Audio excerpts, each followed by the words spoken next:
Lambe do chão ou vai pra rua. Essas palavras ainda ecoam na minha cabeça como uma cicatriz que nunca sarou. Naquela noite, quando voltei da quimioterapia e vi meu próprio filho jogar minha sopa no chão, algo dentro de mim, algo que estava adormecido há 64 anos, despertou. Meu nome é Teresa, tenho 64 anos. Esta é a história de como uma única ligação transformou a arrogância do meu filho em um desespero que o deixou branco como papel. Quando abri a porta daquela casa às 3 da tarde, depois de 5 horas de quimioterapia, eu só queria deitar. Meu corpo doía inteiro, aquela dor surda que vem de dentro, do sangue, das células que estão sendo atacadas pelo remédio para matar o que quer me matar. As pernas tremiam, a boca estava seca com gosto de metal, e minha cabeça latejava como se alguém estivesse martelando por dentro. Entrei devagar, segurando na parede do corredor. O papel de parede bege estava descascando nas bordas. Camila estava na sala mexendo no celular, as unhas postiças cor-de-rosa batendo na tela com aquele som irritante de plástico. Nem levantou a cabeça quando passei. "Oi", murmurei, a voz saindo fraca. Ela continuou digitando, uma risadinha escapou dos lábios pintados de vermelho escuro. Fui até a cozinha arrastando os pés, cada passo custando um esforço enorme. Rodrigo estava comendo macarrão instantâneo direto da panela, de pé, vendo vídeos no telefone. O cheiro de tempero artificial misturado com alho me deu náusea.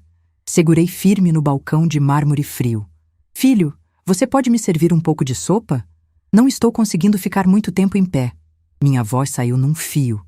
Ele me olhou com aquela cara de enfado, aquela expressão de quem está sendo profundamente incomodado por um pedido insignificante. Os olhos dele eram iguais aos do pai, aquele marrom gelado sem profundidade. "Sopa? Não tem sopa. Faz você." O tom foi de ordem, não de sugestão. "Rodrigo, eu acabei de chegar da químio, estou exausta. Só um pouco de caldo, qualquer coisa quente." Tentei colocar firmeza na voz, mas ela saiu trêmula, fraca demais. Ele bufou alto, jogando a cabeça para trás num gesto teatral de impaciência. "Mãe, eu não sou seu empregado. Você mora aqui de favor, se vira." As palavras cortaram como vidro. De favor. Como se eu fosse uma mendiga pedindo esmola na porta da casa do meu próprio filho. Tentei não chorar.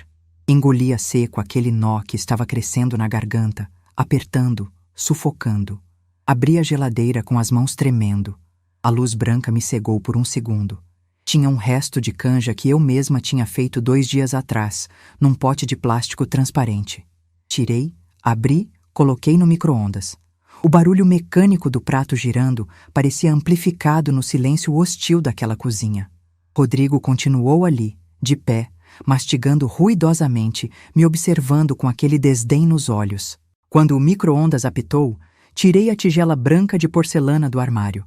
Minhas mãos tremiam tanto que quase deixei cair. Despejei a sopa quente, peguei uma colher de metal e fui sentar na mesinha pequena da cozinha. Aquela mesinha de fórmica branca que eu tinha comprado quando o Rodrigo era criança, e a gente morava num apartamento de 2 quartos na região metropolitana. Sentei devagar, cada músculo do corpo protestando. Rodrigo continuou ali, de pé, me olhando com desprezo. Dei a primeira colherada. Estava quente demais. Queimou minha boca, a língua, o céu da boca, mas engoli porque precisava comer alguma coisa. O médico tinha dito que eu precisava manter a nutrição, que o corpo precisava de força para combater a doença e aguentar o tratamento. Tentei soprar a segunda colherada quando aconteceu. Rodrigo deu 2 passos até mim e arrancou a tigela da minha mão com um movimento brusco e violento. Antes que eu pudesse reagir, ele jogou a tigela no chão com força. O barulho da louça quebrando ecoou pela cozinha, a sopa se espalhando pelo piso frio de cerâmica cinza, os pedaços de frango e batata se misturando com os cacos brancos. Cenoura, aipo, caldo amarelado formando uma poça aos meus pés. Fiquei paralisada na cadeira, olhando aquilo sem conseguir processar o que tinha acabado de acontecer. Ele se abaixou, ficou na altura do meu rosto. Eu podia sentir o cheiro do macarrão instantâneo no hálito dele. Os olhos brilhavam com uma crueldade que eu nunca tinha visto antes, ou talvez nunca tivesse querido ver. E disse, com um sorriso torto nos lábios: "Se vira, mãe. Lambe do chão ou vai pra rua. Escolhe." E riu. Deu uma risada alta, debochada, que perfurou meu peito como uma lâmina quente. Riu da minha cara enquanto eu estava ali, 64 anos, careca da quimioterapia, doente, exausta, sentada numa cadeira, com minha comida destruída no chão. Olhei para ele sem conseguir falar. Minha boca se moveu, mas não saiu som nenhum.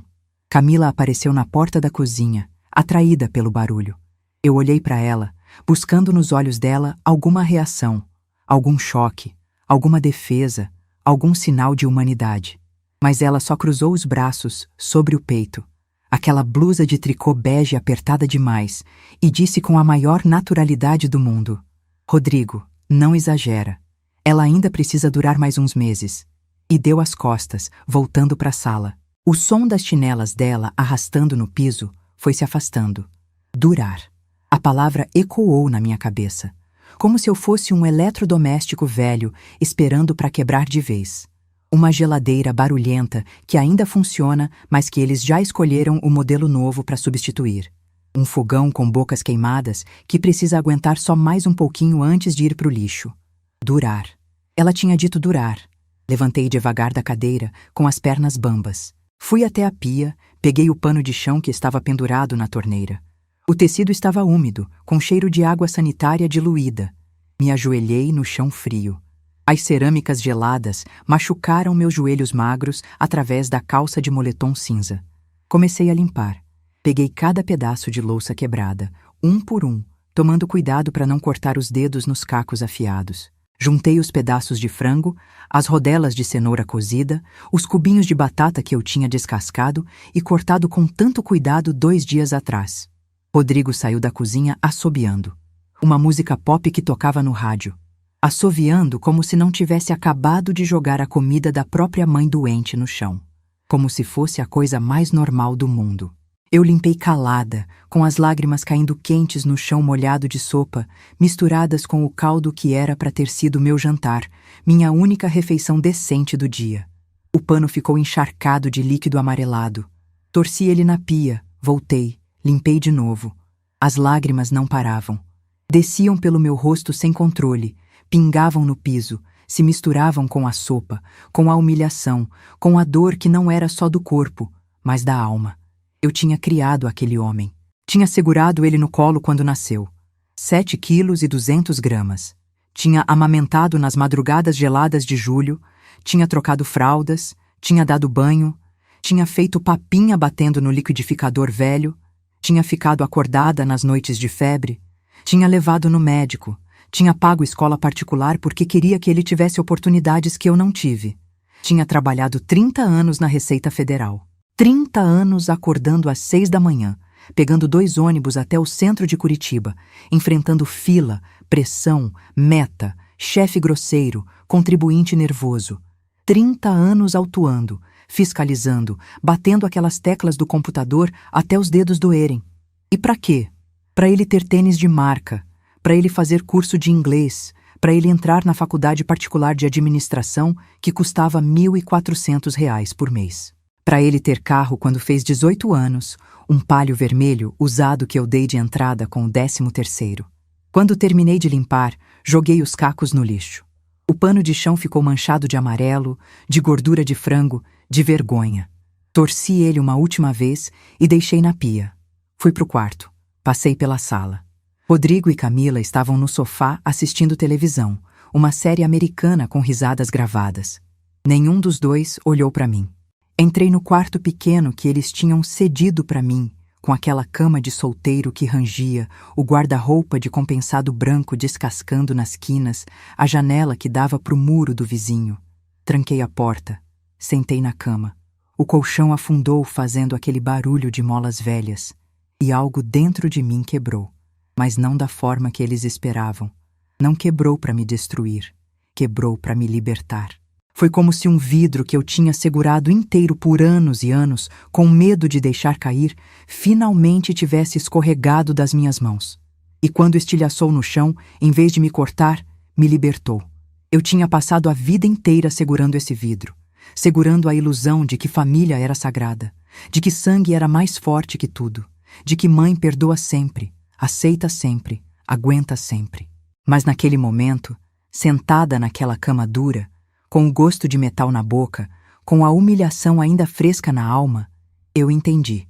Entendi que dignidade vale mais que sangue, que respeito vale mais que parentesco, que tem limites que, quando são ultrapassados, não tem mais volta.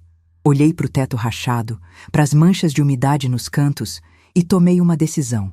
Uma decisão fria, calculada, definitiva. Eles queriam que eu durasse uns meses. Queriam que eu morresse logo para herdar meu imóvel comercial do centro de Curitiba, aquele prédio de 3 andares na rua Barão do Rio Branco que eu tinha comprado em 2006, quando consegui juntar a entrada depois de anos guardando dinheiro. O imóvel que valia R$1.800.000 e gerava R$12.000 de aluguel por mês. O imóvel que Rodrigo já tinha planejado vender para abrir o próprio negócio. Mas se tem uma coisa que aprendi nos meus 28 anos trabalhando na Receita Federal, foi isso. Planejamento tributário é poder. Conhecimento é poder. E eu tinha os dois. Olhei para o relógio na mesinha de cabeceira. 9h15 da noite. Lá fora, ouvia a televisão alta, as risadas falsas da série, o barulho de Camila comendo pipoca crocante. Esperei. Fiquei sentada naquela cama, no escuro, só com a luz do poste da rua entrando pela fresta da cortina velha. Esperei até meia-noite, quando a casa ficou em silêncio. Quando ouvi a porta do quarto deles fechando, a descarga sendo acionada, o ranger da cama de casal quando eles se deitaram. Esperei mais 15 minutos. Então peguei meu celular. A luz da tela iluminou meu rosto no escuro. Procurei o nome do meu irmão Samuel. Apertei ligar. Tocou 4 vezes. Ele atendeu com a voz grossa de sono. Teresa, que horas são? Você tá bem? A preocupação instantânea na voz dele me deu vontade de chorar de novo. Mas segurei. Samuel, preciso de você amanhã cedo, 8 da manhã. Traz o Roberto. Roberto era o advogado dele, especialista em planejamento sucessório, o melhor da região sul. Silêncio do outro lado. O que aconteceu? A voz dele ficou alerta, acordada. Depois eu explico. Você vem? Eu vou, Teresa, pode deixar. Desliguei. Respirei fundo. A segunda ligação seria mais difícil. Procurei o nome de Beatriz, minha filha que morava em Florianópolis. Minha filha do primeiro casamento, fruto de um amor de juventude que não deu certo, mas que me deu a coisa mais preciosa da minha vida. Liguei. Ela atendeu no segundo toque, a voz imediatamente preocupada. Mãe, tá tudo bem? É tarde. Olhei para o relógio. 00:12. Bia, você pode vir para Curitiba amanhã? Minha voz tremeu. Claro que posso. Pega o primeiro voo. O que houve, mãe? Você tá com dor? Precisa ir para o hospital? Não, filha. Não é isso.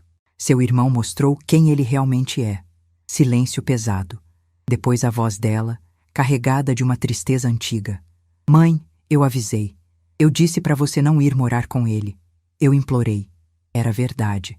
Quando recebi o diagnóstico de linfoma, 6 meses atrás, Beatriz tinha me oferecido o apartamento dela em Florianópolis.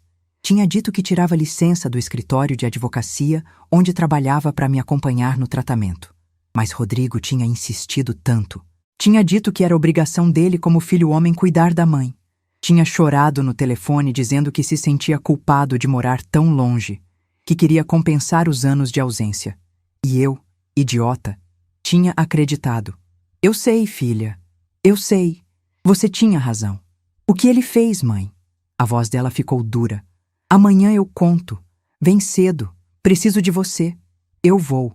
Vou pegar o voo das 6. Chego às 7h30. Obrigada, meu amor. Eu te amo, mãe. Muito. Eu também te amo. Desliguei e fiquei ali, no escuro, segurando o celular. As engrenagens da minha cabeça giravam rápido, montando o plano, encaixando as peças. Eu tinha passado quase 3 décadas da minha vida lidando com sonegação, fraude, planejamento tributário agressivo, pessoas tentando esconder patrimônio, transferir bens, burlar o sistema. Eu sabia exatamente como as coisas funcionavam. Sabia os prazos, os trâmites, as brechas, os caminhos. E ia usar todo esse conhecimento agora. Não consegui dormir. Fiquei deitada olhando para o teto até o céu começar a clarear. Às 5h30 levantei. Tomei banho no banheiro minúsculo com cheiro de mofo. Me vesti com a minha calça de alfaiataria cinza que estava guardada no fundo do guarda-roupa, a blusa branca social que eu usava nas reuniões importantes da Receita. Prendi o cabelo que estava começando a cair em tufos por causa da químio. Coloquei brincos de prata, pequenos e discretos.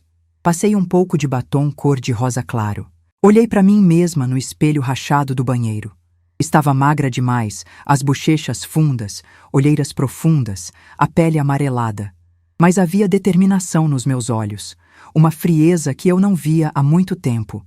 Queria me sentir forte. Queria me sentir eu mesma de novo.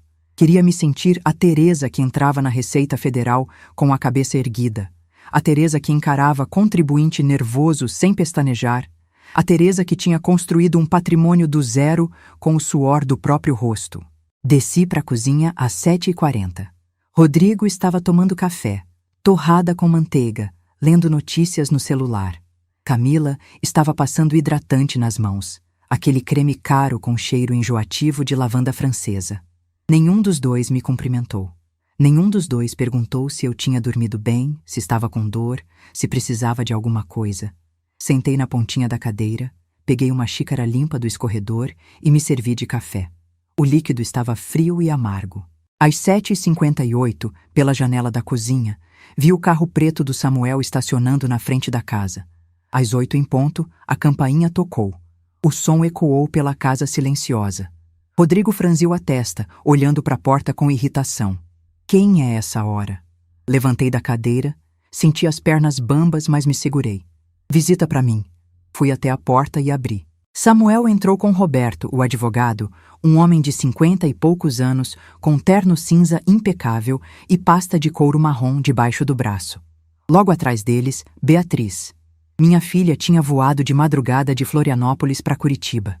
Estava com a roupa amarrotada da viagem, o cabelo preso num coque bagunçado, mas os olhos estavam alertas e determinados. Ela me abraçou forte, apertou meu corpo magro contra o dela e sussurrou no meu ouvido: "Eu tô aqui, mãe. Vai dar tudo certo." Senti vontade de desabar ali mesmo, mas não podia. Ainda não. Rodrigo levantou da cadeira devagar, confuso, olhando aquela comitiva entrando na casa dele. Camila largou o pote de creme na mesa, de boca aberta. "O que é isso? Uma reunião de família sem eu ser avisado?" A voz do Rodrigo saiu fina, nervosa. "Senta, Rodrigo! Você também, Camila!" Minha voz estava firme, mais firme que eu esperava. Samuel puxou uma cadeira para mim na cabeceira da mesa da cozinha. Sentei. Roberto abriu a pasta de couro com um estalo seco e puxou uma pilha de documentos organizados. Colocou os papéis sobre a mesa, virados para baixo ainda. Rodrigo e Camila se sentaram devagar, os dois com aquela expressão de quem não entende o que está acontecendo, mas já sente que não vai gostar. "Bom dia", Roberto começou, com aquela voz de advogado treinada, pausada, clara. "Meu nome é Roberto Almeida. Sou advogado especializado em planejamento sucessório e patrimonial. Fui contratado pela senhora Teresa para fazer algumas alterações importantes no planejamento dela." Rodrigo piscou rápido, olhando de mim para o advogado, do advogado para mim.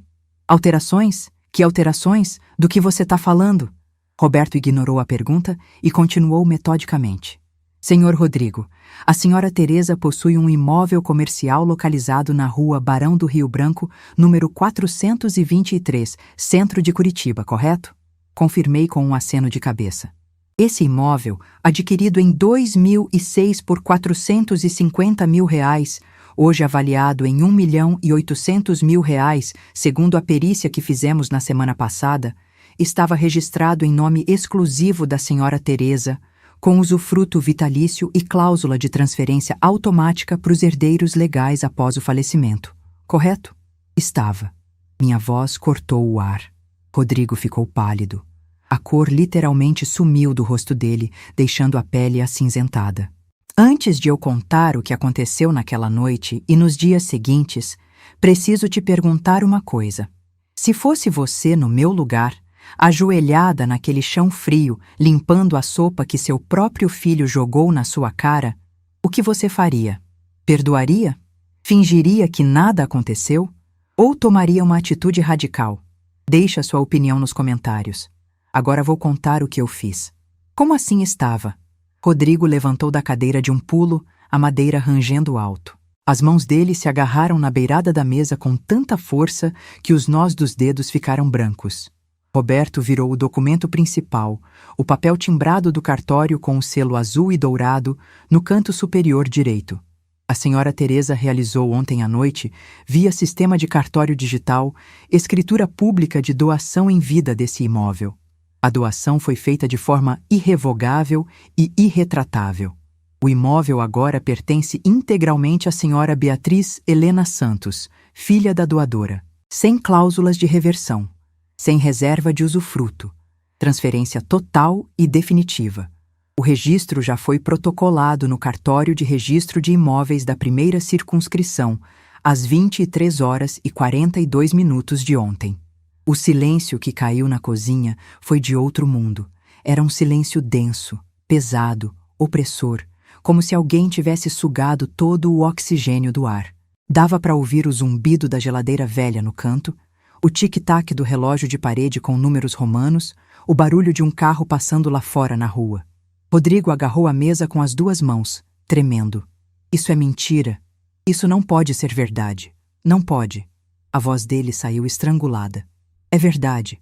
Falei com a voz mais firme que consegui juntar, olhando direto nos olhos dele sem desviar.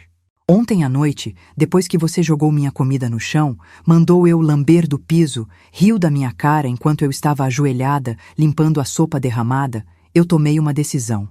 A herança que você tanto esperava, que você e sua esposa tanto contavam, que vocês já tinham planejado como gastar, não existe mais.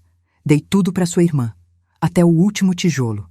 Camila se levantou de repente, a cadeira caindo para trás com um estrondo. Isso é injustiça. Isso é uma injustiça absurda. A gente te acolheu aqui.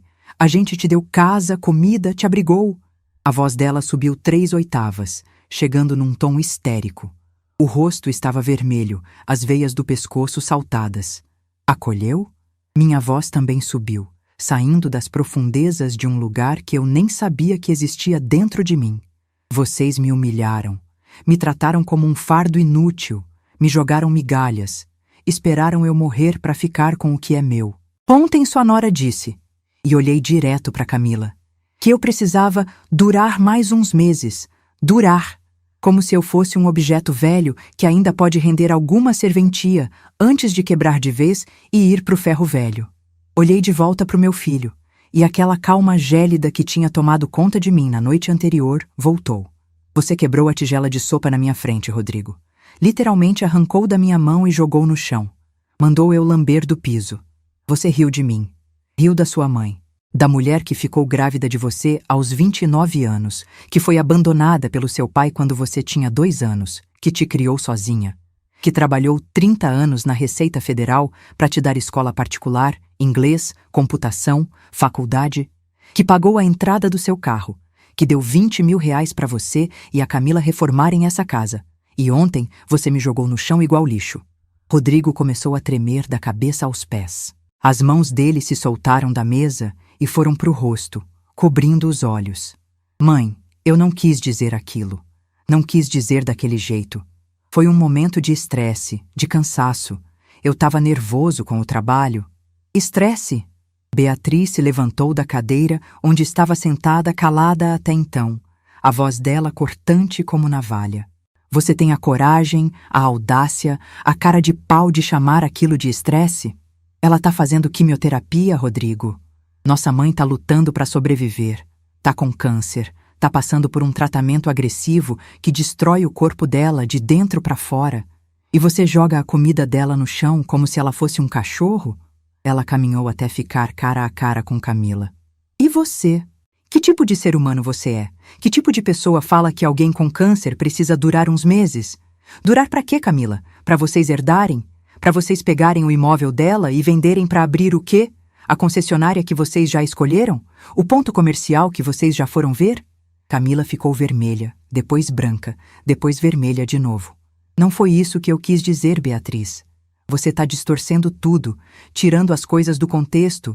Foi exatamente isso que você quis dizer. Eu cortei, batendo a mão aberta na mesa. O barulho ecoou. E sabe o que mais, Rodrigo? Eu não vou morrer tão cedo.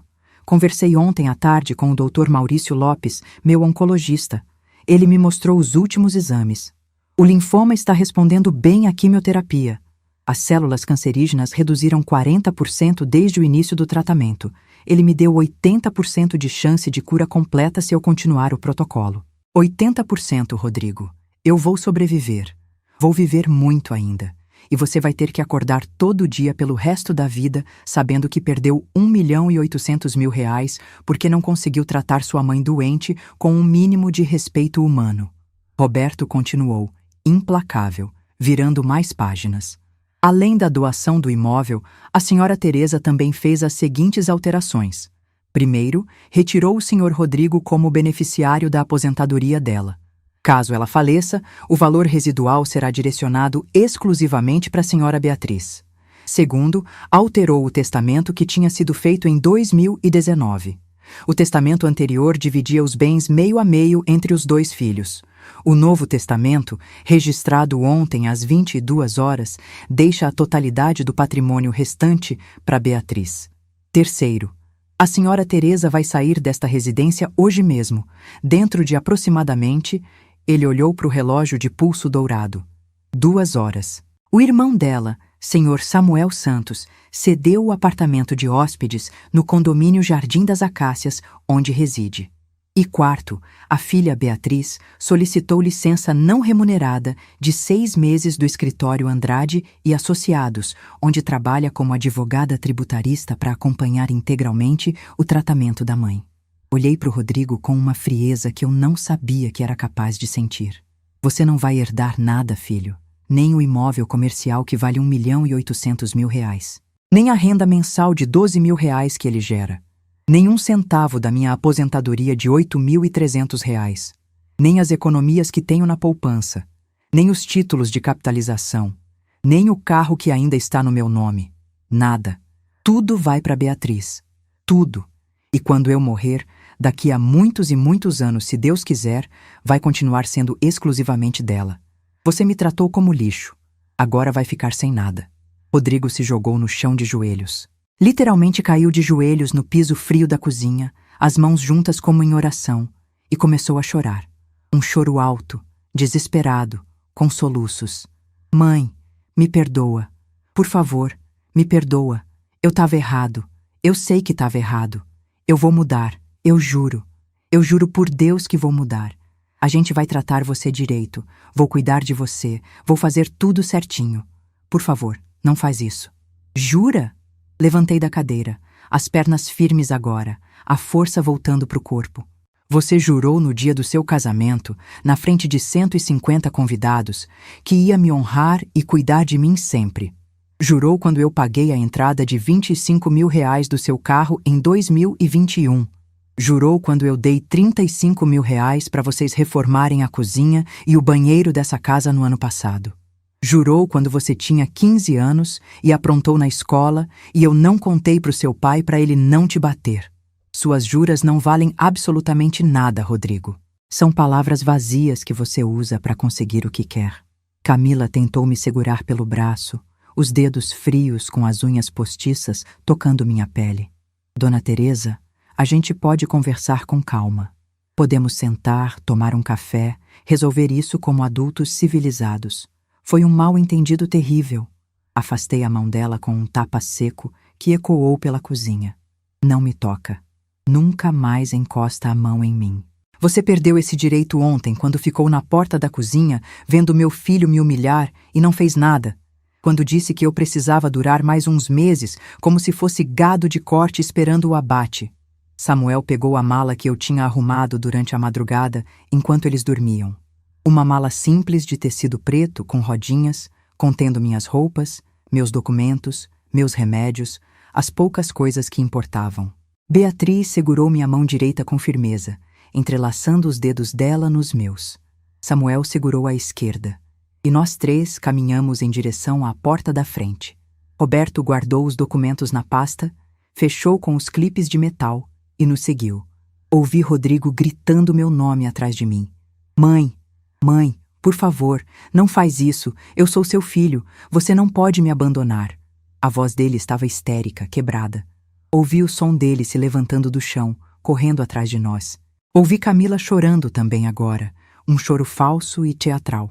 Mas não olhei para trás. Não virei a cabeça nem 1 centímetro. Atravessei a sala, passei pela porta, desci os 3 degraus da entrada. O sol da manhã bateu no meu rosto. Era um sol bonito de março, amarelo e quente sem ser escaldante. Respirei fundo o ar fresco, livre daquele cheiro de perfume enjoativo e ressentimento que impregnava aquela casa. Samuel abriu a porta traseira do carro preto dele. Entrei. Beatriz entrou do outro lado. Roberto foi na frente no banco do passageiro. Samuel deu a volta, entrou no banco do motorista, ligou o carro. Pela janela, vi Rodrigo saindo correndo da casa, descalço, batendo no vidro do carro. Mãe, não vai embora! A gente precisa conversar! Samuel trancou as portas com um clique, engatou a marcha e saiu devagar da vaga. Rodrigo correu atrás do carro por uns 20 metros, gritando, batendo no vidro traseiro. Mas Samuel não parou. Continuou dirigindo numa velocidade constante até virarmos a esquina e Rodrigo sumir de vista.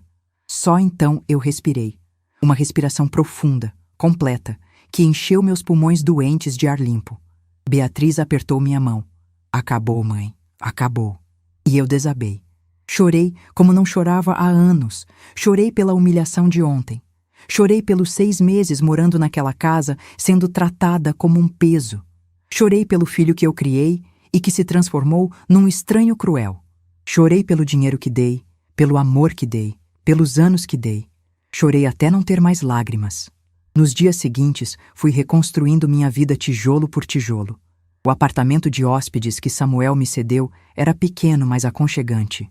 1 quarto e sala com vista para um parque arborizado, banheiro limpo com box novo, cozinha americana funcional.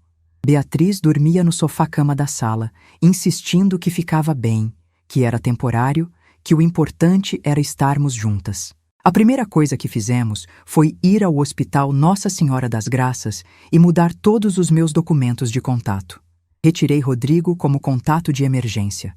Coloquei Beatriz como minha procuradora para decisões médicas. O doutor Maurício me recebeu com aquele sorriso gentil dele, segurou minhas mãos e disse: Teresa, você tomou a decisão certa. Estresse emocional atrapalha o tratamento. Você precisa de paz para se curar. Mudei também o beneficiário do meu plano de saúde. Retirei Rodrigo e coloquei Beatriz. Fui ao banco. Bloqueei o cartão adicional que tinha dado para o Rodrigo anos atrás. Ele tinha usado apenas 3 vezes em 6 meses, sempre para abastecer o carro dele. Mas era o princípio da coisa. Mudei as senhas. Coloquei biometria. Beatriz me ajudou a instalar os aplicativos no celular para eu poder gerenciar tudo de forma digital. Bloqueei o número do Rodrigo no meu telefone. Bloqueei a Camila. Bloqueei no WhatsApp, no telefone, no e-mail. Samuel sugeriu que eu mudasse meu número, mas decidi que não. Não ia mudar minha vida por causa deles. Eles que estavam bloqueados. Eles que tinham perdido o acesso a mim. Beatriz, investigando os documentos que eu tinha guardado, descobriu algo que me deixou gelada. Rodrigo tinha feito um empréstimo de R$300 mil no Banco Santander 2 meses atrás e tinha usado meu imóvel comercial como garantia. Como? Ele tinha falsificado minha assinatura numa procuração, levado no cartório com um documento meu que tinha roubado e conseguido registrar uma garantia real sobre o imóvel. Quando o banco foi informado por Roberto, através de notificação judicial, que o imóvel não pertencia mais ao espólio futuro do Rodrigo, mas sim a Beatriz, e que a procuração era falsa, eles executaram a dívida imediatamente. Rodrigo tinha 30 dias para pagar os R$300 mil, mais os juros acumulados, que somavam mais R$42 mil. Total, R$342 mil. Ele não tinha. Obviamente não tinha. O salário dele como gerente de vendas era de R$9.500. A Camila ganhava uns R$6 mil com a clínica de estética. Eles não tinham patrimônio. A casa onde moravam era alugada, R$2.800 por mês. O carro, um Jeep Compass prata 2022, ainda tinha 54 parcelas de R$2.900. Eles viviam no limite, contando com a herança futura. O banco executou tudo. Bloqueou as contas. Penhorou o carro. Rodrigo perdeu o Jeep que ele amava, aquele carro que ele lavava todo sábado, que ele tinha colocado som importado, rodas esportivas. Foi levado por um guincho numa terça-feira de manhã, enquanto ele estava no trabalho. A concessionária demitiu ele 2 semanas depois, quando descobriu que ele estava com o nome sujo, com restrições no CPF, porque gerente de vendas não pode ter nome sujo. Camila pediu divórcio exatamente 18 dias depois que saí daquela casa. Beatriz descobriu porque uma conhecida dela era amiga de uma funcionária da clínica da Camila. Ela tinha arrumado um namorado novo, um cirurgião plástico de 48 anos, dono da clínica onde ela alugava a sala. Quando viu que não ia ter dinheiro nenhum, que o Rodrigo estava desempregado, afundado em dívidas, sem perspectiva, ela pulou do barco. E eu? Eu estava recomeçando. Pela primeira vez em 6 meses, eu estava sorrindo de verdade. Acordava no apartamento do Samuel às 7 da manhã, com o sol entrando pela janela. Beatriz fazia café fresco, pão francês com manteiga, suco de laranja. A gente sentava na mesinha pequena da cozinha e conversava. Sobre tudo e sobre nada. Sobre a infância dela, sobre os planos dela, sobre receitas, sobre filmes, sobre a vida. Ela me levava nas sessões de quimioterapia às terças e quintas. Segurava minha mão durante as 4 horas de infusão. Lia em voz alta para mim. Trechos de livros, notícias engraçadas da internet, receitas que queria testar. Quando eu passava mal, quando a náusea apertava e eu corria para o banheiro, ela segurava meu cabelo, passava pano úmido no meu rosto, sussurrava palavras de força. Meu cabelo começou a cair de verdade na 3ª semana. Caía em tufos grandes quando eu passava a mão, entupindo o ralo do chuveiro. Fiquei olhando para o espelho numa manhã de sábado, vendo as falhas no couro cabeludo, e comecei a chorar. Beatriz entrou no banheiro, viu e simplesmente disse: "Vamos rapar, as 2. "O quê?" "Vamos rapar nossos cabelos, juntas. Eu não vou deixar você passar por isso sozinha." E ela pegou a máquina de cortar cabelo que tinha comprado, ajustou no número 0 e começou. Primeiro em mim. Passou a máquina com cuidado, removendo os fios que restavam, deixando minha cabeça lisa e exposta. Depois fez nela mesma. O cabelo longo e castanho dela, que ia até a cintura, caindo em mechas grossas no chão do banheiro. Quando terminou, a gente ficou ali, de frente pro espelho, 2 carecas, e rimos. Rimos até doer a barriga. "A gente parece alienígena", ela disse. "Alienígenas poderosas", respondi. As semanas foram passando e eu fui me sentindo cada vez mais forte. Não fisicamente ainda, o tratamento era agressivo e desgastante, mas emocionalmente, espiritualmente. Eu tinha recuperado minha dignidade, tinha recuperado minha voz, minha capacidade de dizer não, minha capacidade de colocar limites, de escolher quem ficava perto de mim. Samuel foi um anjo. Ele aparecia todo dia com alguma coisa. Um livro novo, uma revista, um doce que sabia que eu gostava. Um dia ele trouxe um notebook pequeno e disse: "Para você escrever suas memórias, para você não esquecer quem você é." E eu comecei a escrever. Escrever sobre minha vida, sobre os erros, sobre os acertos, sobre as lições. Foi num desses dias de escrita que a paz que eu tinha conquistado foi quebrada. Era uma quinta-feira à tarde. Eu estava sozinha no apartamento. Beatriz tinha ido ao supermercado. Meu celular vibrou com uma mensagem no WhatsApp. Número desconhecido. Abri. Era uma mensagem de voz. Hesitei, quase apaguei sem ouvir, mas algo me fez apertar o play. Era a voz da Camila, embriagada, falando rápido, arrastado. "Teresa, é a Camila. Eu sei que você me bloqueou, mas precisava falar com você. Porque você precisa saber a verdade. O Rodrigo, ele pegou um empréstimo de 300 mil reais. Você já sabe disso, né? Mas sabe pra quê? Ele não te contou, né? Foi pra pagar a dívida dele de jogo. Ele apostava. Aposentava online todo dia, perdia. Ele tá devendo pra gente perigosa, Teresa. Ele usou seu imóvel pra garantir empréstimo, pensando que você ia morrer logo e... A voz dela sumiu num soluço bêbado. E tem mais. A gente tinha um plano. A gente ia... Não, Deixa pra lá. Não importa mais. Só queria que você soubesse que ele não prestava mesmo. Eu também não. A gente é lixo. E desligou. Fiquei olhando pro telefone, tremendo. Jogo. Ele tinha vício em jogo. E gente perigosa? Que gente? E qual era o plano que ela ia falar e se calou? Meu coração disparou. As mãos ficaram geladas. A sala começou a girar. Sentei no sofá antes de cair. Quando Beatriz chegou com as sacolas de compras, me encontrou sentada, pálida, segurando o telefone. Mãe, o que foi? Você tá passando mal? Mostrei o celular para ela. Coloquei o áudio. Ela ouviu em silêncio, o rosto ficando cada vez mais sério. Quando terminou, ela disse apenas: a gente precisa investigar isso. Agora. Na manhã seguinte, Beatriz ligou para um investigador particular que o escritório de advocacia onde ela trabalhava usava em casos complexos. Um homem chamado Fernando Braga, 56 anos, ex-policial civil, especializado em fraudes financeiras e investigação de patrimônio oculto. Ele apareceu no apartamento às 2 da tarde de sexta-feira, com uma pasta fina debaixo do braço e um gravador digital pequeno na mão. Senhora Teresa, a Beatriz me passou um resumo da situação pelo telefone. Preciso que a senhora me conte tudo desde o início, todos os detalhes, por menores que pareçam. Sentamos os três na mesa da sala. Contei tudo: a doença, a mudança para a casa do Rodrigo, os maus tratos, a humilhação da sopa, a doação do imóvel, o áudio da Camila revelando o vício em jogo. Fernando ia fazendo anotações num caderno pequeno com capa de couro. A senhora tem acesso às informações bancárias do seu filho? Não, nunca tive. E aos documentos dele? CPF, RG, comprovantes? Pensei. Quando eu morava lá, vi documentos dele numa gaveta do escritório. Tirei foto de alguns porque achei estranho a quantidade de cartões de crédito. Mostrei as fotos no celular. Fernando sorriu. Isso já ajuda bastante.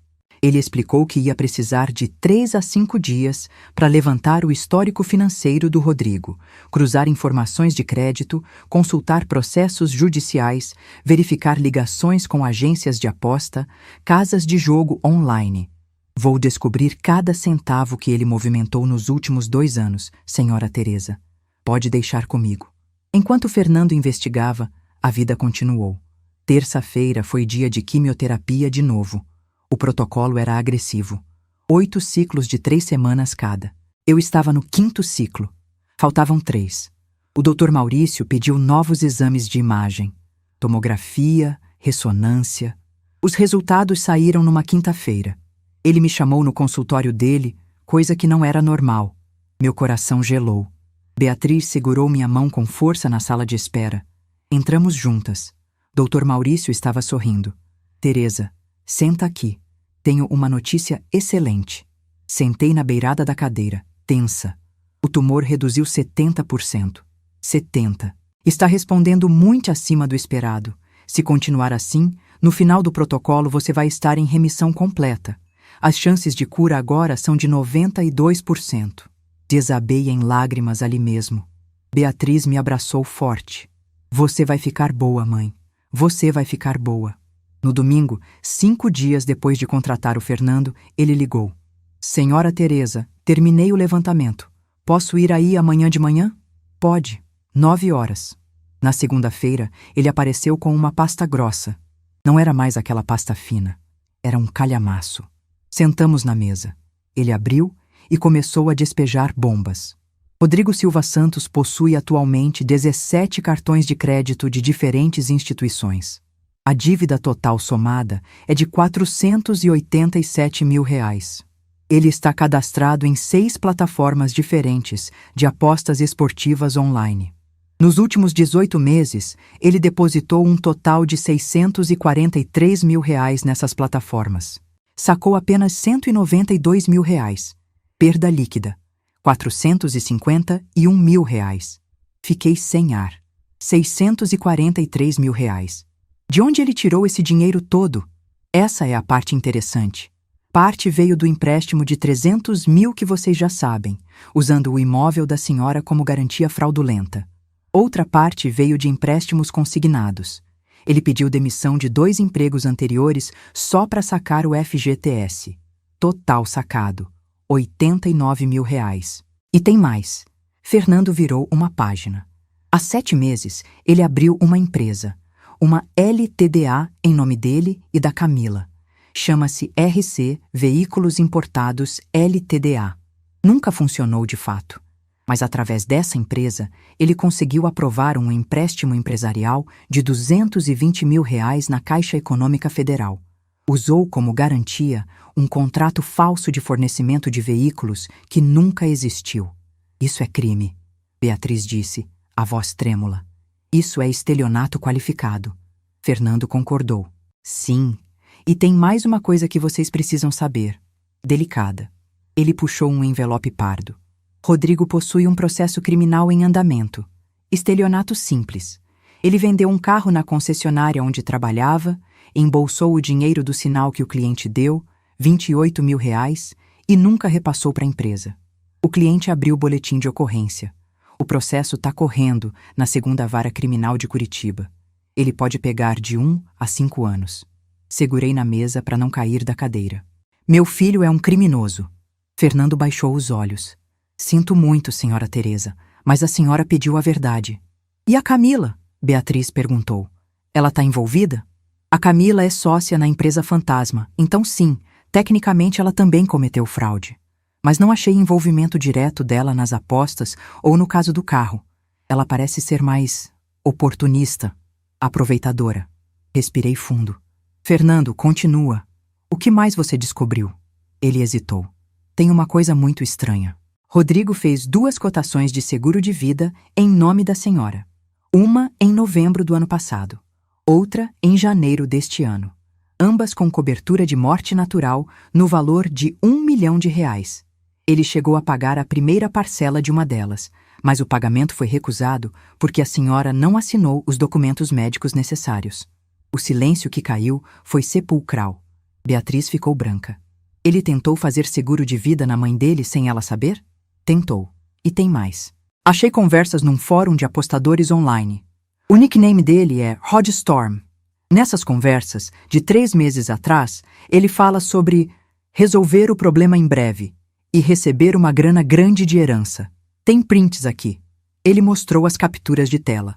Eram conversas onde Rodrigo admitia as dívidas enormes, dizia que estava desesperado, mas que tinha um plano B que ia resolver tudo. Não especificava qual era o plano, mas a data das mensagens coincidia exatamente com o período logo após meu diagnóstico de linfoma. Ele queria que eu morresse. Falei em voz alta pela primeira vez. Ele levou a mãe doente para a casa dele esperando que ela morresse logo para herdar. Beatriz estava chorando. Fernando fechou a pasta.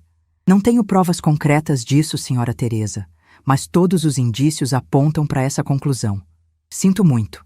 Mandei Fernando embora com um cheque de R$ 8 mil pelo trabalho dele. Pedi que ele deixasse 2 vias de todo o relatório, uma para mim e uma para Beatriz. Quando ele saiu, eu e minha filha ficamos sentadas na sala em silêncio por quase 1 hora, só olhando para as paredes, processando. Mãe, a gente precisa levar isso para a polícia. Ele cometeu crimes, vários crimes. Olhei para ela. Eu sei, filha, eu sei, mas ainda não. Primeiro, eu quero ter certeza de uma coisa. De quê?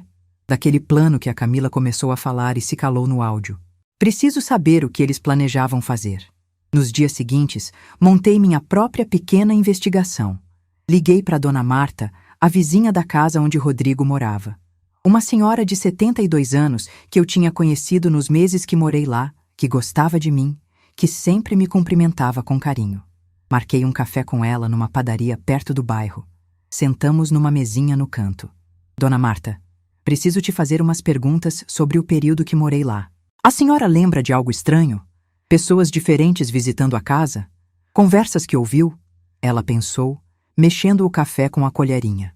Olha, Teresa, tinha um homem que aparecia lá de vez em quando, sempre de noite. Um homem grande, careca, tatuagem no pescoço. Ele tocava a campainha. O Rodrigo saía. Eles conversavam na calçada. Eu via da janela. O Rodrigo sempre parecia nervoso. Que tipo de tatuagem? Parecia um escorpião. E uma vez eu ouvi, sem querer, eles discutindo. O homem falava alto. Dizia que o Rodrigo estava devendo e que não ia esperar mais, que se não pagasse, ia ter problema sério. O Rodrigo implorava mais prazo. Agiota. Ou pior. Mais alguma coisa, dona Marta? Ela hesitou. Teve uma noite que eu ouvi a Camila e o Rodrigo discutindo na cozinha. A janela da cozinha fica de frente para a área de serviço da minha casa. Estava aberta. Eu não queria escutar, mas... Pode falar, dona Marta.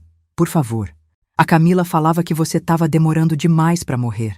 Que o médico tinha dado 6 meses, mas você já estava há 8. Que talvez tivesse que ajudar o processo.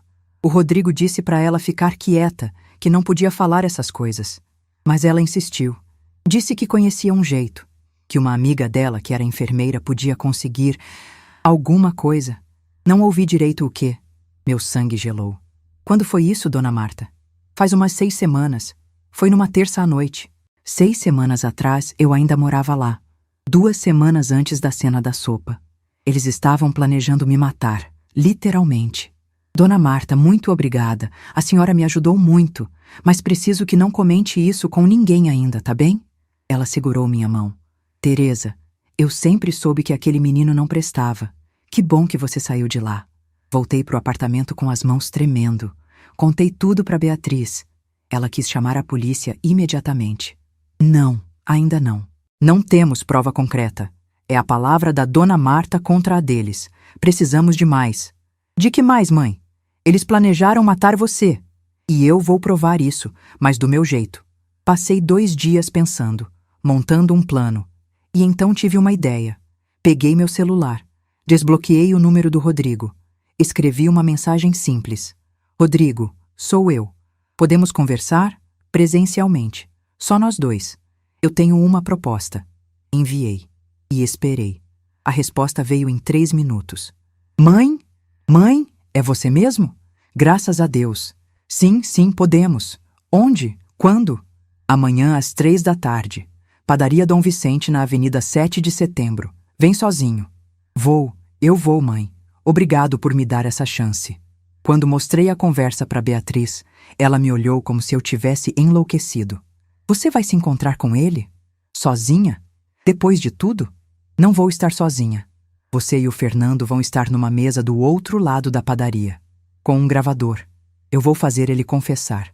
Cheguei na padaria Dom Vicente às 2h50 da tarde da quarta-feira. O dia estava nublado, cheiro de chuva no ar. A padaria era grande, com mesinhas espalhadas, movimento constante de gente tomando café, comendo pão de queijo. Escolhi uma mesa no canto mais quieto, de frente para a entrada. Sentei. Pedi só um copo de água. Meu estômago estava revirado demais para comer qualquer coisa. Beatriz e Fernando estavam numa mesa do outro lado do salão, escondidos atrás de um pilar largo. Fernando tinha um gravador profissional dentro da mochila dele, com o microfone direcional apontado para onde eu estava. Beatriz segurava um celular, gravando vídeo discretamente. Testamos tudo antes. A qualidade do áudio estava perfeita. Às 3h07, Rodrigo entrou. Ele estava irreconhecível. Magro demais, o rosto encovado, olheiras profundas, barba por fazer de vários dias, roupa amarrotada. Uma camisa social branca com manchas amareladas nas axilas, calça jeans surrada, tênis velho. Nada do gerente de vendas arrumado que ele costumava ser. Ele me viu e veio correndo, tropeçando entre as mesas. Mãe! Ele tentou me abraçar. Levantei a mão, parando ele. Senta, Rodrigo. Ele sentou na cadeira da frente, as mãos tremendo sobre a mesa. Cheirava a cigarro barato e suor velho. Mãe, eu não sei nem por onde começar. Eu sinto tanto, tanto. Eu estraguei tudo. Eu sei que estraguei. Mas eu posso consertar. Juro que posso. Olhei direto nos olhos dele sem piscar. Rodrigo, eu chamei você aqui porque preciso de algumas respostas. Honestas, sem mentira. Você me deve pelo menos isso. Ele acenou desesperadamente. Sim, sim. Qualquer coisa. Pergunta. Eu vou falar a verdade, mãe. Juro. O empréstimo de R$300 mil. Foi para pagar dívida de jogo? Ele empalideceu. Baixou os olhos. Como você sabe? Responde. Foi. Eu tenho um problema. Um vício. Comecei a apostar online faz 2 anos. No início ganhava bem. Depois comecei a perder e fui tentando recuperar. E perdi mais e mais, até afundar. Quanto você perdeu no total? Eu não sei ao certo. Quanto, Rodrigo? Minha voz saiu dura. Uns 450 mil reais. Ele começou a chorar. Eu tô devendo pra todo mundo, mãe. Banco, cartão, agiota. Tem gente me ameaçando. Gente perigosa. Eu não sei mais o que fazer. E a empresa fantasma? RC Veículos Importados? Ele arregalou os olhos. Como você sabe de tudo isso? Eu sei de muita coisa, Rodrigo. Responde. Ele engoliu seco. Foi a Camila que teve a ideia. Abrir uma empresa para pegar empréstimo. A gente falsificou um contrato. Pegou 220 mil. Usei metade para pagar o agiota. O resto sumiu nas apostas. E o seguro de vida em meu nome? Silêncio absoluto. Ele ficou branco como papel. A mão dele começou a tremer tanto que batia na mesa. Eu não... Você tentou fazer seguro de vida em mim 2 vezes. R$1 milhão de cobertura. Achou que eu não ia descobrir? Ele desabou. Afundou a cabeça entre as mãos e soluçou alto. Pessoas nas mesas vizinhas olharam. Eu estava desesperado, mãe. Eu ia perder tudo. Iam me matar. O agiota falou que se eu não pagasse até março, ele ia me quebrar as pernas. Eu pensei que se você morresse... Ele não conseguiu terminar a frase. Se eu morresse, você herdava o imóvel, vendia rápido e pagava todo mundo. Era esse o plano? Era. Deus me perdoe. Era. Ele chorava copiosamente agora. Mas eu nunca ia fazer nada, mãe. Nunca. Era só um pensamento desesperado. Eu nunca ia machucar você. Nunca. Minha voz subiu. Você jogou minha comida no chão. Mandou eu lamber do piso. Me tratou como lixo por meses, esperando que o câncer me matasse logo. Isso não é machucar? Eu sei que fui um monstro. Mas eu estava desesperado, doidando. A Camila ficava no meu ouvido o tempo todo, dizendo que você estava demorando demais. Demorando demais pra quê, Rodrigo? Silêncio. Fala! Pra morrer, ele sussurrou. Ela falava que você estava demorando demais pra morrer, que a gente precisava acelerar as coisas. Respirei fundo. Era agora. Acelerar como? Não sei. Ela falava de um jeito, mas nunca explicava direito. Rodrigo, olha pra mim. Ele levantou os olhos vermelhos. A Camila falou que conhecia um jeito de ajudar o processo, que uma amiga enfermeira podia conseguir alguma coisa. O que ela quis dizer? Ele começou a tremer violentamente. Ela falou de um remédio que misturado com a quimioterapia podia causar uma parada cardíaca que pareceria natural. Ela disse que a amiga dela podia conseguir. Mas eu falei que não. Eu falei que não ia fazer isso. Que era loucura. Senti o mundo girar. Mas ela insistiu? Insistiu. Mas eu disse que não. Eu juro que disse não, mãe. E mesmo assim você continuou me maltratando. Continuou esperando que eu morresse. Sim. Deus. Sim. Eu sou um monstro. Eu sei que sou. Fiquei olhando para ele. Para aquele homem destruído, quebrado, confessando que tinha desejado minha morte, que tinha conspirado com a esposa sobre como me matar. Meu filho. O bebê que eu segurei no colo. O menino que eu ensinei a andar de bicicleta. O jovem que eu ajudei com a lição de casa. Agora, um estranho patético chorando na minha frente. Rodrigo, eu vou te fazer uma proposta. Ele levantou a cabeça, esperançoso de repente. Qualquer coisa, mãe. Qualquer coisa. Você vai assinar uma confissão de tudo que me contou aqui. Vou chamar meu advogado agora. Ele vai digitar, você vai assinar e reconhecer firma. E em troca o quê? Em troca eu não vou te denunciar criminalmente. Ainda. Você vai ter uma chance de sumir da minha vida em paz. Ele piscou confuso. Como assim? Significa que você vai sair de Curitiba, vai para bem longe. Vai refazer sua vida em outro lugar. Não quero mais ouvir seu nome. Não quero saber de você. Você deixa de existir para mim. E eu deixo de existir para você. Para sempre. Mas, mãe, e as dívidas? E os processos? Não é problema meu. Você cavou esse buraco. Agora deita nele. Ou escala para fora sozinho. Mais longe de mim. Eu não tenho dinheiro nem para sair da cidade. Também não é problema meu. Ele ficou me olhando, processando. E se eu não assinar? Aí eu entrego tudo que eu sei para a polícia. O Fernando Braga, investigador particular que contratei, levantou sua vida inteira. Cada centavo que você roubou, cada fraude que cometeu, cada crime. Você vai preso, Rodrigo, por muito tempo. Estelionato qualificado, falsificação de documento, apropriação indébita. Você escolhe. Liguei para o Roberto, o advogado do Samuel que tinha feito a doação do imóvel. Ele estava esperando num café do outro lado da rua.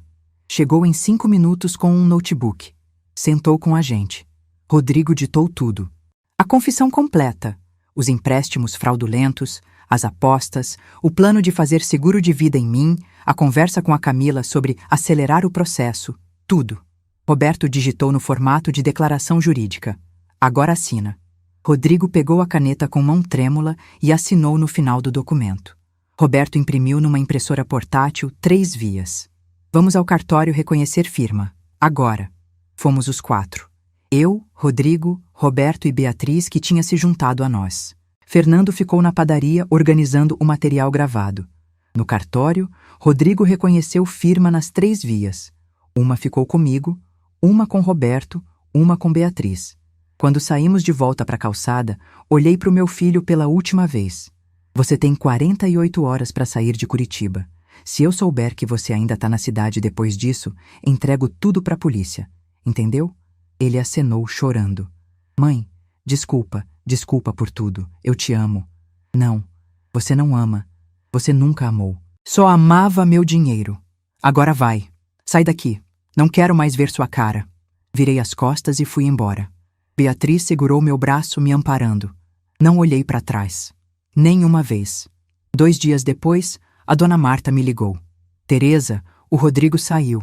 Veio um caminhão de mudança pequeno, levou as coisas dele e da Camila e foram embora. A casa ficou vazia. Obrigada por avisar, dona Marta. Para onde você acha que foram? Não sei e não quero saber. Mas Beatriz, sempre meticulosa, descobriu. Ele tinha comprado uma passagem de ônibus para Foz do Iguaçu. Ia tentar recomeçar na fronteira. A Camila não foi com ele. Descobrimos depois que ela tinha ficado em Curitiba mesmo, morando com o cirurgião plástico novo. Quanto a mim, respirei aliviada pela primeira vez em 8 meses. A confissão assinada estava guardada num cofre no banco. As gravações estavam em 3 pendrives diferentes, guardados em lugares diferentes. Se Rodrigo tentasse se aproximar de novo, se tentasse me ameaçar, se tentasse qualquer coisa, eu tinha munição suficiente para destruir ele. Mas não foi preciso. Ele nunca mais deu sinal de vida. Hoje, 3 meses depois daquele encontro na padaria, eu estou sentada na varanda do apartamento novo que aluguei com Beatriz. É um apartamento lindo, 2 quartos, sala ampla com vista para o Parque Barigui. A gente se mudou do apartamento do Samuel para o nosso próprio espaço há 1 mês. Finalmente um lugar nosso. Terminei o 8º e último ciclo de quimioterapia na semana passada. Os exames finais saíram anteontem. Remissão completa. O linfoma sumiu. Não tem mais célula cancerígena detectável no meu corpo. Eu venci. Sobrevivi. O Dr. Maurício chorou comigo quando deu a notícia. Você é uma guerreira, Teresa. Uma verdadeira guerreira. Meu cabelo está crescendo de novo. Ainda é curtinho, grisalho, mas está crescendo. Beatriz raspou o dela de novo para ficarmos iguais. Gostei do visual moderninho, ela brincou. A gente sai na rua, 2 carecas de óculos escuros e damos risada das pessoas olhando. O imóvel comercial continua alugado, gerando os R$ 12.000 por mês. O dinheiro cai na conta da Beatriz. Ela usa metade para pagar as despesas dela e guarda a outra metade numa poupança para quando eu precisar. Minha aposentadoria de R$ 8.300 cobre minhas contas e sobra um pouco. Pela primeira vez em décadas, não estou trabalhando para ninguém, não estou cuidando de ninguém, não estou me sacrificando, estou simplesmente vivendo. Descobri que gosto de pintar. Comecei fazendo aulas de aquarela num ateliê perto de casa. 2 vezes por semana, terças e quintas, vou para lá e pinto. Flores, paisagens, retratos abstratos. Não sou boa ainda, mas estou melhorando. E me faz bem. Me acalma. Reencontrei um amor antigo.